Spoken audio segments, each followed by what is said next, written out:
Samajwadi party के राष्ट्रीय अध्यक्ष अखिलेश यादव के द्वारा SIR प्रक्रिया को लेकर दिए गए बयान पर यूपी के मंत्री और सुभाषपा अध्यक्ष ओम प्रकाश राजभर ने तीखा हमला बोला है।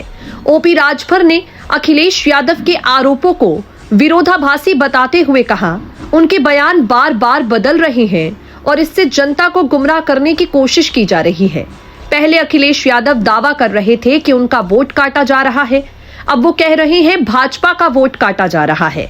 ओपी राजभर ने कहा, यह दो मुंहा सांप जैसी राजनीति है, कभी एक बात कभी दूसरी, आखिर सच्चाई क्या है। रिपीट, यह दो मुंहा सांप जैसी राजनीति है, कभी एक बात कभी दूसरी, आखिर सच्चाई क्या है।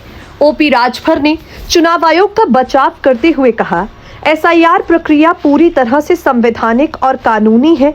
ये आयोग का नियमित कार्य है जिसका उद्देश्य मतदाता सूची से फर्जी, मृत और डुप्लीकेट नाम हटाना तथा वास्तविक मतदाताओं के अधिकारों की रक्षा करना है।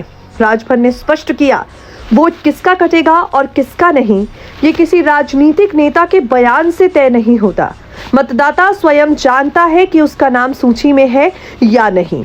यदि किसी का नाम गलती से हट जाता है तो उसके लिए सुधार और अपील की पूरी व्यवस्था मौजूद है।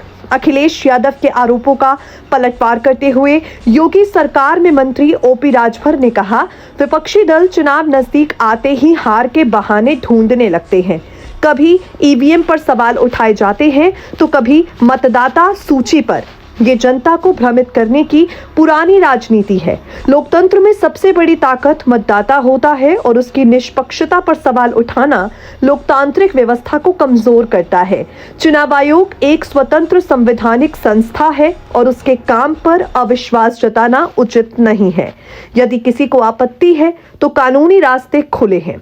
ओपी राजभर ने भरोसा जताया कि आने वाले चुनावों में जनता सच्चाई को समझेगी और ऐसे बयानों का लोकतांत्रिक तरीके से जवाब देगी। निष्पक्ष और पारदर्शी चुनाव ही मजबूत लोकतंत्र की पहचान है और इस पर राजनीति नहीं होनी चाहिए।